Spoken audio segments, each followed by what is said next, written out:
નમસ્કાર દોસ્તો, હું છું ભૂપેન્દ્ર. અત્યારે આપણે પ્રાથમિક શાળા રામકુવા દેવાના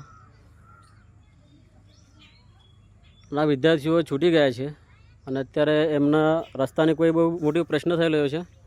તો એના સ્થાનિક લોકો તથા જે વિદ્યાર્થીઓ છે એ બધા એક સાથે અહીંયા એકઠા થયા છે અને જે પ્રશ્ન અત્યારે હાલ રસ્તાનો છે. ચલો આપણે છોકરા આગળ આવો, આ બાજુ આગળ આવો. આ રસ્તાની અત્યારે જે હાલત છે તમે જોઈ શકો છો અને આનાથી વધારે ખરાબ હાલત આગળની સાઈડ છે. આપણે આગળ ચલો. આ રસ્તા પર ઓછામાં ઓછા 60 થી 65 છોકરાઓ આવી રહ્યા છે, પ્લસ એમના કિચડમાં જ જવું પડે છે. એ હસશો નહીં, ધીરે ધીરે નીકળો આગળ, ધીમે ધીમે નીકળો. ત્યાં આગળ એકઠા થાવ આગળ.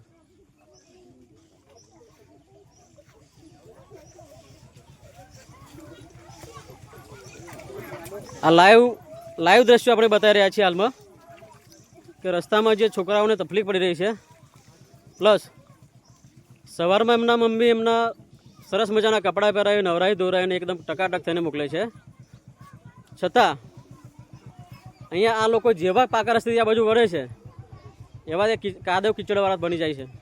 1 મિનિટ ભાઈ, છોકરાઓ ઓ બધા ઉભા રહો, અહીંયા કર, બધા ઉભા રહો, બધા કટાવો અહીંયા કર.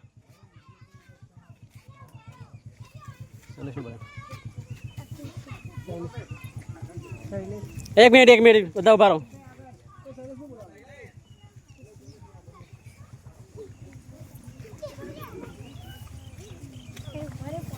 ઉભા રહો અહીંયા કર, બધા આગળ પેલી ગેપમાં આગળ ઉભા રહો.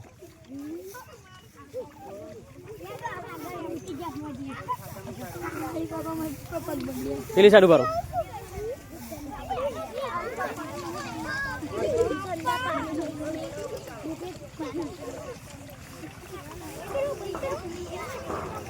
બસ એટલો ઉભા રહો. સ્ટોપ. બસ ઉભા થઈ જાઓ, બધા જાઓ.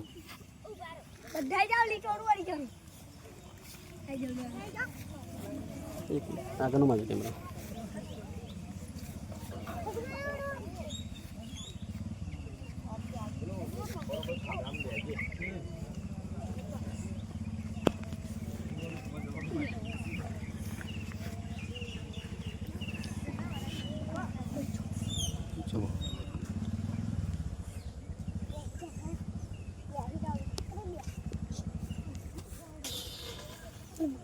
लाइट का दे पर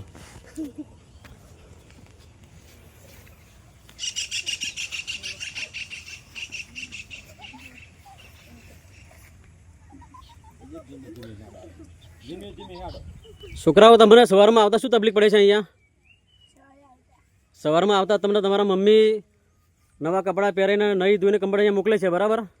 તો તમે આ રસ્તે આજે આ કાદવ કિચડવાળો રસ્તો છે હાલની તારીખમાં, જે સોજિત્રાના એક દેવા તળપદ ગામમાં એમાં સીમ વિસ્તાર છે, રામકુવા દેવા તળપદ. એની અંદર એક સ્કૂલ આવેલી છે જે આપણે હેડિંગ પહેલાં બતાવી દીધું છે.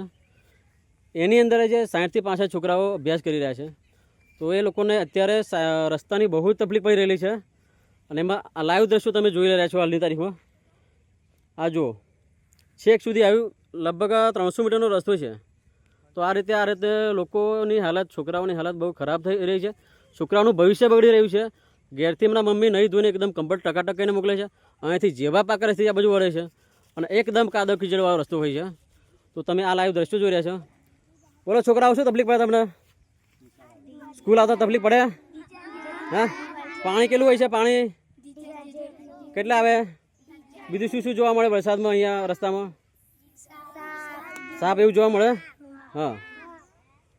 તો અહીંના સ્થાનિક સોજિત્રા મત વિસ્તારના ધારાસભ્ય શ્રી વિપુલભાઈને અપીલ છે તથા અહીંના ડેલિકેટ બંને મનુભાઈ ગોતાભાઈ પ્લસ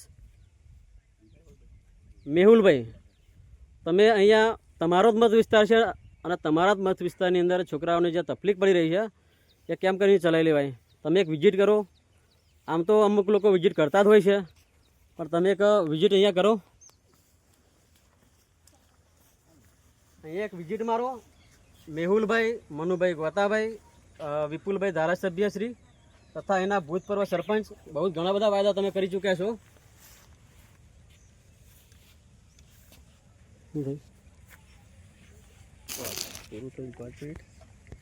એ પાણીમાં આવે છો ને કેમ આવો છો? ક્યાંથી આવો છો તમે બધા? ક્યાંથી આવો છો? એવા નહીં, સ્કૂલમાંથી તમે નીકળો છો ને ત્યારે ઘરે તો આ બધું કીચડવાળો રસ્તો છે ને, આ બધું કીચડ છે કે નહીં? આ પાણી છે કે નહીં? હે તમને તકલીફ પડી રહી છે. તમારા મત વિસ્તારના માણસો છે ત્યારે મોટી મોટી વાતો બળાસો મારતા હોય ચૂંટણીની અંદર, તો રસ્તો જોવે કે ના જોવે હાલની તારીખમાં? તો અપીલ છે અહીંયા, અપીલ છે એના મત વિસ્તાર શ્રી ધારાસભ્ય શ્રી સુજીરા ધારાસભ્ય શ્રી વિપુલભાઈ પટેલ, માનનીય સાંસદ સભ્ય મિતેશભાઈ પટેલ પ્લસ એના સ્થાનિક ડેલિકેટ મનુભાઈ ગોતાભાઈ, મેહુલભાઈ, એના ભૂતપૂર્વ સરપંચ તો એમના 2-3 વખત વાયદા કરીને ગયા છે, પણ કોઈ હજુ થયું કે એનું 1 ક્વિન્ટલ કાચો એને પડ્યો નથી. અને એના અત્યારના વર્તમાન સરપંચ શ્રી બળદેવભાઈ એમને પણ અપીલ છે, અમે કોઈને છોડવાવાળા નથી. જે છે એ જગ જાહેર અહીંયા રસ્તો બતાવી રહ્યો છું કે તમારા વિકાસના કાર્યો કેટલા થયેલા છે. તો આવો, તમારા જ ગામના તમારા જ મત વિસ્તારના છોકરાઓને જે તકલીફ પડી રહી છે, તકલીફ પડે નહીં બધી છોકરાઓ તમને? પાણી ભરેલું છે કે નહીં? કિચડ ચોટે? શું શું જોવા મળે અંદર?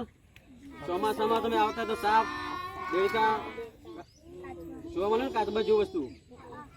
તો એના આપણા દેશના ભવિષ્ય છે જે બાળકો વિદ્યાર્થીઓ, એમના માટે તમે આવો, અવાજ ઉઠાવો કે આ કામ 2000 ભાઈ પેલા હમણાં ફોટો કાઢો જાય, ફોટો વિડીયો બતાવો કે પાછળ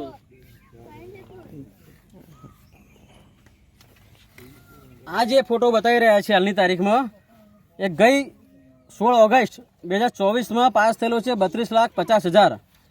તો 1 વર્ષથી આ રસ્તો પાસ થયેલો છે. રસ્તો ક્યાં ગયો? તો તમે અમારા મત વિસ્તારના ધારાસભ્ય શ્રી પ્લસ એના રાજકારણીય દરેક આગેવાનો,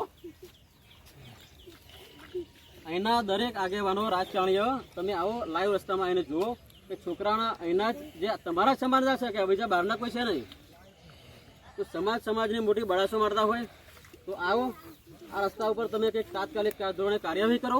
પ્લસ બીજા નંબરમાં 10 દિવસની અંદર એની વિઝિટ નહીં કરવામાં આવે તો અમે તમારી ઓફિસે દરડો પાડીશું. Okay, done? નીકળો ભાઈ.